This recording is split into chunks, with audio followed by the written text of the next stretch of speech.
Merhaba arkadaşlar, kanalımıza hoş geldiniz. Bugün sizler için iki harika oyuncumuz Neslihan Atagül ve Burak Özçivit'ten güzel ve yeni paylaşımlar sizler için hazırladık.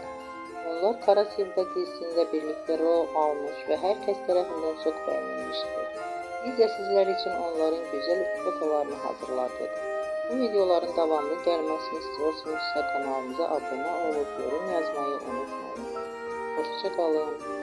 Herkese teşekkürler.